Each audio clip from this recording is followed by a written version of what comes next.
Em 2024, o Rio Grande do Sul viveu uma das maiores crises climáticas de sua história.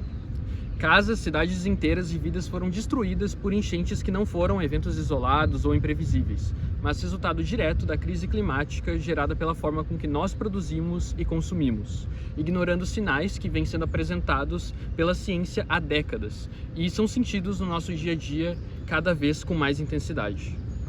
Com o intuito de trazer a reflexão de maneira coletiva sobre nossos valores, responsabilidades e sobre por que continuamos reproduzindo modelos que colocam em risco as nossas vidas, nós, do Juca das Escolas, programa de extensão vinculado às relações internacionais da UFSM, propusemos um diálogo para que os alunos do ensino médio do Colégio Politécnico daqui participassem, questionassem e contribuíssem com novas formas de viver em equilíbrio com a natureza, valorizando saberes tradicionais, práticas comunitárias e compromisso moral com a ação climática.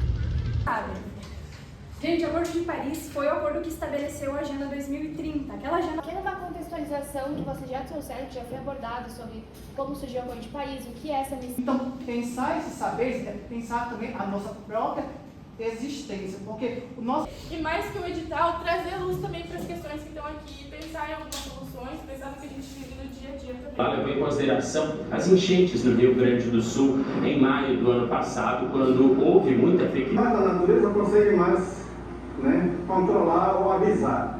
Existem pássaros que avisam antes da chuva.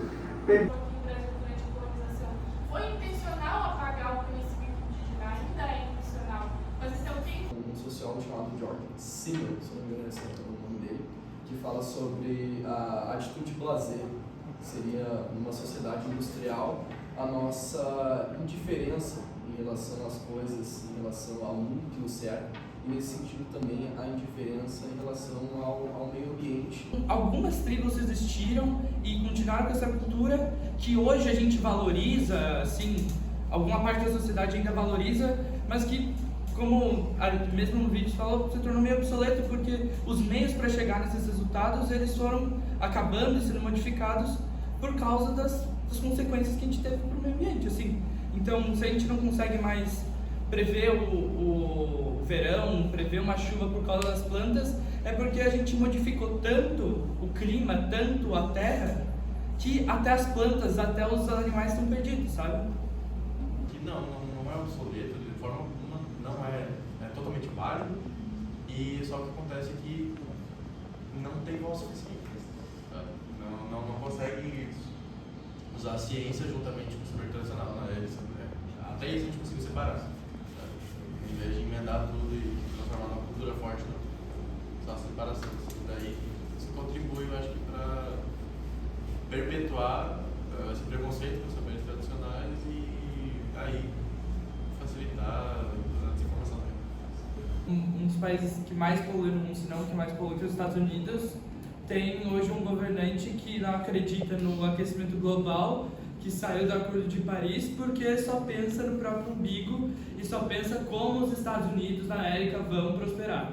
Então eu acho que, primeiro, a gente tem que romper esse estigma das mudanças ambientais, porque, querendo ou não, a gente ainda tem muita gente que ou não acredita ou não tem nem acesso a esse conhecimento de saber que o mundo está mudando. E como é importante esses debates, como, por exemplo, o que está acontecendo na COP30, e que os países sejam incisivos naquilo que eles precisam, principalmente o sul global, que se una para fazer isso acontecer, porque os países que já são mais esclarecidos e já têm os seus governantes mais esclarecidos têm que tentar pressionar aqueles que ainda continuam usando das suas influências, que às vezes tentam subverter, o mundo em si. Eles têm que ser pressionados de alguma maneira. As outras pessoas que estão em vulnerabilidade, que são afetadas pela escolha de alguns, que é ignorar os fatos. E no quesito dos saberes tradicionais, isso é muito bem exemplificado. Porque por muito tempo os saberes tradicionais funcionavam e estavam apostos para que nós pudéssemos usar deles e saber, e todos... A questão como no vídeo que foi apresentado, existiam os pássaros que falavam, eles sabiam quando ia chover, quando ia dar mais sol, quando ia dar menos sol. Tudo isso, a gente perdeu toda essa riqueza de saberes por ignorar isso, por escolher estarmos desinformados. E claro, são alguns que escolheram estar desinformados, e isso acabou subvertendo todo o conhecimento de uma sociedade. E hoje em dia, então, a gente não tem mais como valorizar esse conhecimento tradicional, porque ele já não acontece, não se perpetua, justamente porque a gente, estragou o mundo, assim, já não existe mais esses ciclos que ocorriam, né, tão frequentemente. Então é justamente aí que a desinformação acaba atrapalhando e escalonando cada vez mais, porque algo que era muito amplo, muito simples de se resolver, hoje em dia é algo muito mais complicado. Então, onde os povos indígenas, os povos originários consideram a terra como parte deles, que eles não se veem separados, o homem, digamos, moderno, né, que a gente se identifica como o homem moderno, ele separa, as coisas não são uma só, é o homem e o resto. E mesmo aquele que já tem uma vida boa, quer mais, em relação a alguém que tem mais aqui. Então a gente sempre está buscando por mais, melhor, sim, mas é porque pela sociedade que a gente vive, o que seria melhor seria ter mais bens, ter uma TV no teu quarto, ter o ar-condicionado no teu quarto, tu ter teu celular, tu ter teu computador, tu ter teu notebook, tu ter teu carro. O próprio consumismo ele vai totalmente contrário a qualquer tipo de preservação do meio ambiente. Porque, por exemplo, eu contei aqui nessa sala 16 pessoas que estão usando calça jeans, eu incluso. Dava pra encher um monte de piscina só com a água que foi gasta para fazer nossas calças, sabe? Eu não acho que isso seja totalmente culpa da população, porque as grandes empresas fazem realmente uma propaganda gigantesca para tentar responsabilizar a população de gastos que são criados por elas. Mas eu acredito que se nós abdicarmos um pouco do consumismo e a humanidade vivesse só com o que é realmente necessário assim, para ela, nós já faríamos uma mudança absurda. Esses donos dessas empresas, essas grandes corporações capitalistas, eles não estão realmente interessados com o futuro daqui a algumas décadas, de como vai estar a situação climática do nosso planeta. Eles estão interessados no próprio bolso. Cada vez mais vai existir essa maneira e essa visão de que a natureza é uma fonte de renda. A gente vai se ver como uma coisa acima da natureza e não, na realidade, tipo um fruto, que é o que a gente é. A gente veio dela, a gente não é maior que ela. Isso também tem a ver com a questão dos países ricos, né, esse egoísmo, porque quem vai sofrer mais é realmente os países com menos condições. Normalmente são os países com menos condições que poluem menos. Quem vai poluir mais, é claro que vai ser os Estados Unidos, né, que tem toda a questão da industrialização do petróleo, do que um país, tipo os países da Oceania que estão em risco iminente de simplesmente não existirem mais por causa do aumento do nível do oceano, por uma questão de egoísmo mesmo.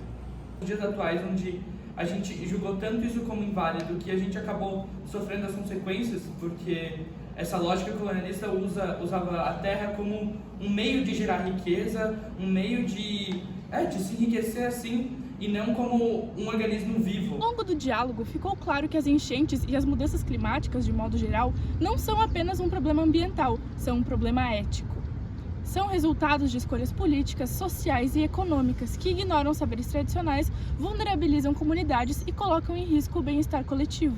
Portanto, é também nosso dever, enquanto cidadãos, acompanhar, cobrar e exigir mudanças, ao mesmo tempo em que nós reconhecemos a nossa responsabilidade compartilhada de adotar práticas mais sustentáveis no nosso cotidiano.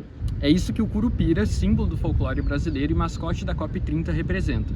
O guardião das florestas alerta, confunde e desvia aqueles que ameaçam a natureza, servindo de inspiração no resgate dos saberes tradicionais e oposição ao sistema que se perpetua. Simbolizando essa força conjunta, nós elaboramos uma arte coletiva do Curupira para marcar esse momento. Assim como as nossas digitais ficaram impressas no quadro, nós também deixamos nossas marcas no ambiente e cabe a nós também decidirmos que marca que vai ser essa. Nós não vemos esse gesto como uma finalização, mas sim como o início de algo maior e mais crítico, que oportuniza transformar os aprendizados que as enchentes do Rio Grande do Sul nos deixaram em consciência, diálogo e ação contínua.